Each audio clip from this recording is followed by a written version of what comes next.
Every afternoon, as they were coming from school, the children used to go and play in the giant's garden. It was a large, lovely garden, with soft green grass. Here and there over the grass stood beautiful flowers like stars, and there were 12 peach trees that in the spring-time broke out into delicate blossoms of pink and pearl, and in the autumn bore rich fruit. The birds sat on the trees and sang so sweetly that the children used to stop their games in order to listen to them. "How happy we are here," they cried to each other. One day the giant came back. He had been to visit his friend the Cornish ogre, and had stayed with him for 7 years. After the 7 years were over, he had said all that he had to say, for his conversation was limited, and he determined to return to his own castle. When he arrived, he saw the children playing in the garden. "What are you doing there?" he cried in a very gruff voice, and the children ran away.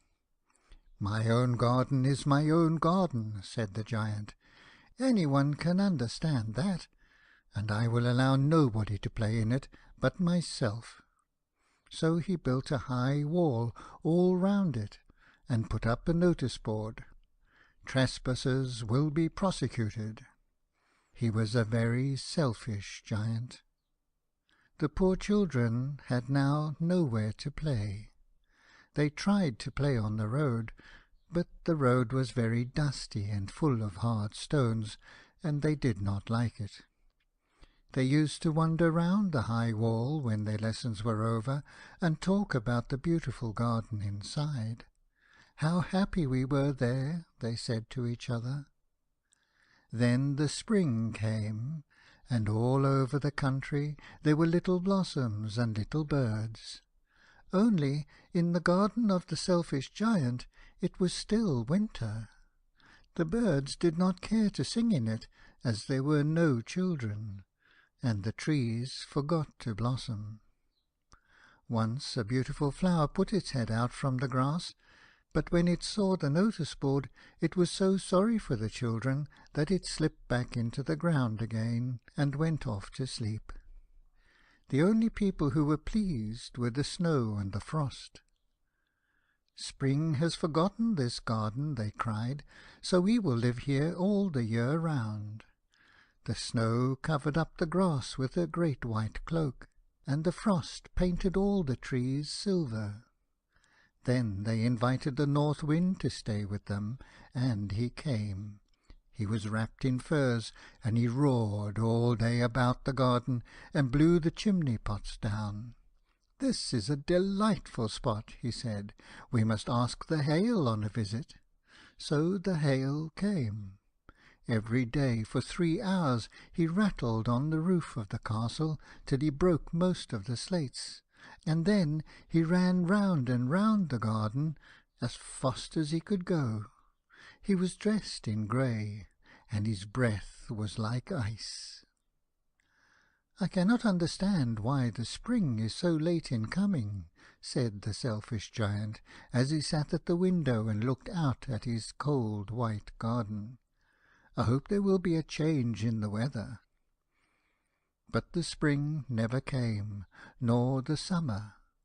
The autumn gave golden fruit to every garden, but to the giant's garden she gave none. "He is too selfish," she said. So it was always winter there, and the North Wind and the Hail and the Frost and the Snow danced about through the trees. One morning the giant was lying awake in bed when he heard some lovely music. It sounded so sweet to his ears that he thought it must be the king's musicians passing by. It was really only a little linnet singing outside his window, but it was so long since he had heard a bird sing in his garden that it seemed to him to be the most beautiful music in the world. Then the Hail stopped dancing over his head, and the North Wind ceased roaring, and a delicious perfume came to him through the open casement. "I believe the spring has come at last," said the giant, and he jumped out of bed and looked out. What did he see? He saw a most wonderful sight. Through a little hole in the wall the children had crept in, and they were sitting in the branches of the trees. In every tree that he could see there was a little child, and the trees were so glad to have the children back again that they had covered themselves with blossoms, and were waving their arms gently above the children's heads. The birds were flying about and twittering with delight, and the flowers were looking up through the green grass and laughing. It was a lovely scene, only in one corner it was still winter. It was the farthest corner of the garden, and in it was standing a little boy. He was so small that he could not reach up to the branches of the tree, and he was wandering all round it, crying bitterly. The poor tree was still quite covered with frost and snow, and the north wind was blowing and roaring above it. "Climb up, little boy," said the tree, and it bent its branches down as low as it could, but the boy was too tiny. And the giant's heart melted as he looked out. "How selfish I have been," he said. "Now I know why the spring would not come here. I will put that poor little boy on the top of the tree, and then I will knock down the wall, and my garden shall be the children's playground for ever and ever." He was really very sorry for what he had done. So he crept downstairs and opened the front door quite softly, and went out into the garden. But when the children saw him, they were so frightened that they all ran away, and the garden became winter again. Only the little boy did not run, for his eyes were so full of tears that he did not see the giant coming. And the giant stole up behind him and took him gently in his hand and put him up into the tree. And the tree broke at once into blossom, and the birds came and sang on it, and the little boy stretched out his 2 arms and flung them round the giant's neck and kissed him. And the other children, when they saw that the giant was not wicked any longer, came running back, and with them came the spring. "It is your garden now, little children," said the giant, and he took a great axe and knocked down the wall. And when the people were going to market at 12 o'clock, they found the giant playing with the children in the most beautiful garden they had ever seen. All day long they played, and in the evening they came to the giant to bid him good-bye. "But where is your little companion?" he said. "The boy I put into the tree." The giant loved him the best of all, because he had kissed him. "We don't know," answered the children. "He has gone away." "You must tell him to be sure and come here to-morrow," said the giant. But the children said that they did not know where he lived, and had never seen him before, and the giant felt very sad. Every afternoon, when school was over, the children came and played with the giant. But the little boy, whom the giant loved, was never seen again. The giant was very kind to all the children, yet he longed for his first little friend, and often spoke of him. "How I would like to see him," he used to say. Years went over, and the giant grew very old and feeble. He could not play about any more, so he sat in a huge armchair and watched the children at their games, and admired his garden. "I have many beautiful flowers," he said, "but the children are the most beautiful flowers of all."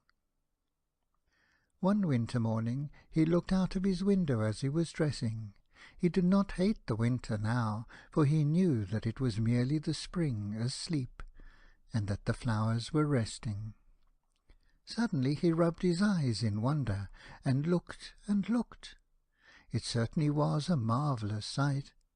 In the farthest corner of the garden was a tree quite covered with lovely white blossoms, Its branches were all golden, and silver fruit hung down from them, and underneath it stood the little boy he had loved.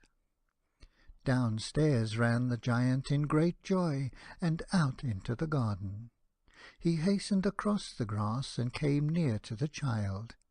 And when he came quite close, his face grew red with anger, and he said, "Who hath dared to wound thee?" For on the palms of the child's hands were the prints of 2 nails, and the prints of 2 nails were on the little feet. "Who hath dared to wound thee?" cried the giant. "Tell me, that I may take my big sword and slay him."